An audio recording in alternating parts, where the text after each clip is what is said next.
कहीं के एक सज्जन हमको बता रहे थे, बोले महाराज महंगे महंगे कुत्ता रखते हैं लोग यहाँ। एक कुत्ता दिखाई पड़ा, हमने पूछा नहीं, लेकिन उन्होंने आपस में लोग चर्चा कर रहे थे तो बताया तुम्हारा 1 लाख रुपए का कुत्ता है। एक कुत्ता 1 लाख रुपए का। और उस कुत्ते की सेवा में नौकर उसकी तनख्वाह और कुत्ते की खुराक की भी बहुत कीमत है। और उसकी रस्सी पकड़ के उसको घुमाना, और भगवान ने तो गैया चराई और तुम भगवान के बनाए हुए आदमी कुत्ता चरा रहे हो। सवेरे सवेरे कुत्ता लिए डोलते हो।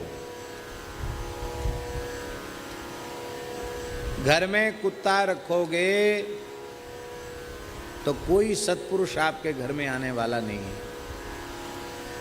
आप बिना बताए बुला लो, बात अलग है, आपको अपराध लगेगा।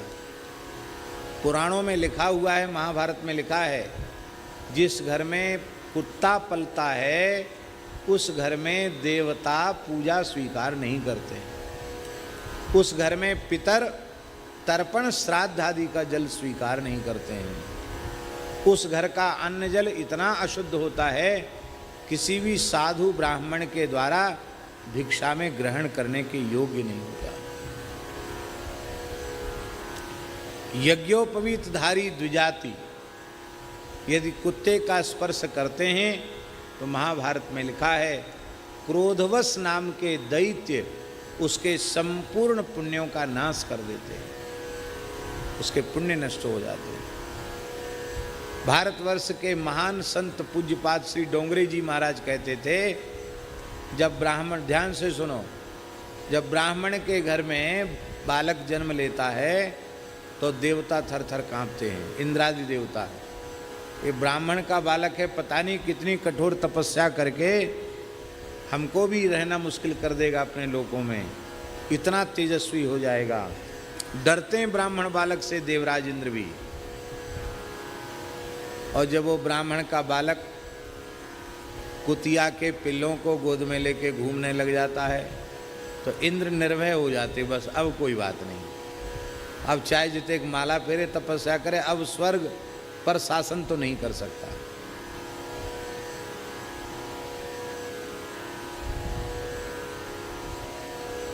कुत्ता पाले सो कुत्ता और कुत्ता मारे सो कुत्ता। पुरानी कहावत है, हमारी कहावत थोड़ी है, हमने तो बनाई नहीं। कुत्ता पाले सो कुत्ता। आप कहें कुत्ता पाले सो कुत्ता क्यों? मरते समय मृग का चिंतन करने से इतने बड़े साधक राजर्षि भरत को मृग की योनि में जाना पड़ा, और दिन भर कुत्ते के पीछे लगे रहने वाले, वो तो मरते समय कुत्ता जरूर ध्यान में आएगा, नहीं आएगा तो नज़र जरूर पड़ेगी, क्यों कुत्ता स्वामी भक्त होता है, तुमको मरते देख के मुंह चाटने जरूर आवेगा।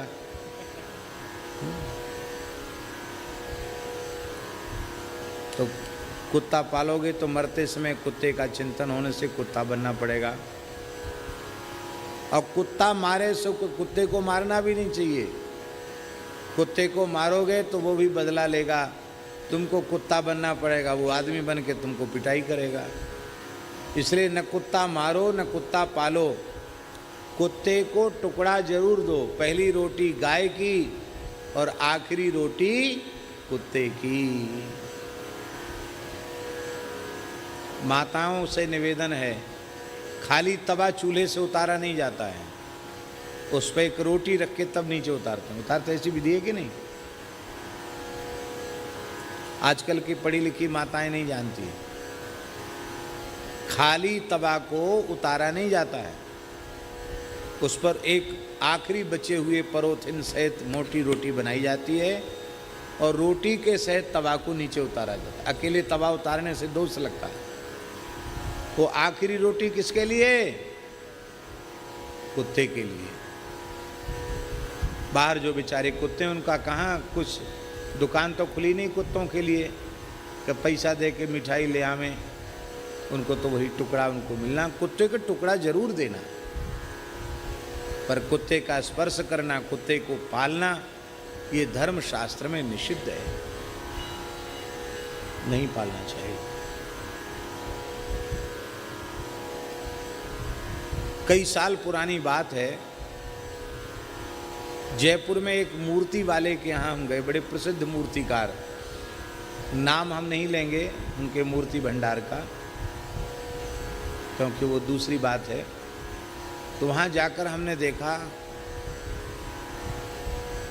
इतनी सुंदर कुत्ते की काले पत्थर की मूर्ति बनी हुई, और एक नहीं कई, बड़ा छोटा छोटा, शकल एक जैसी, बड़ा सुंदर। तो हमको आश्चर्य हुआ, मैंने कि चलो साईं बाबा लाइन से रखे हैं तो कोई बात नहीं, और सब देवी देवताओं के की स्टैचू मूर्तियां हैं वो ठीक, कोई बात नहीं, ये कुत्ता की 5-7 मूर्ति क्यों रखी है? उन्होंने बताया सज्जन ने कि महाराज एक बहुत बड़े आदमी हैं, बड़ा प्रेम था उनको कुत्ते से, कुत्ता उनका कोई असाध्य बीमारी से ग्रसित होकर मर गया, तो उन्होंने कुत्ते का स्टैचू बनाया है। उनके कई जगह प्रतिष्ठान हैं, तो सब जगह बड़ी छोटी जैसी भी होगी, सब जगह कुत्ते की मूर्ति विराजमान करेंगे, उसके लिए उन्होंने बनाया। हम तो मूर्तिकार हैं, हमसे चाहे भगवान की मूर्ति बनवा लो, और चाहे कुत्ता की मूर्ति बनवा लो, चाहे गधा की मूर्ति बनवा लो, हमको तो मजदूरी चाहिए, हमको इससे कोई लेना देना नहीं।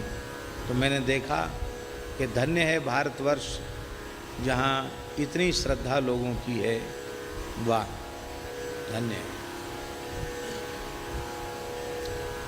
आपको हमारी बात पर विश्वास न हो तो महाभारत का स्वर्गारोहण पर्व पढ़ लेना, उसमें कितना निषेध कुत्ते के बारे में बताया गया।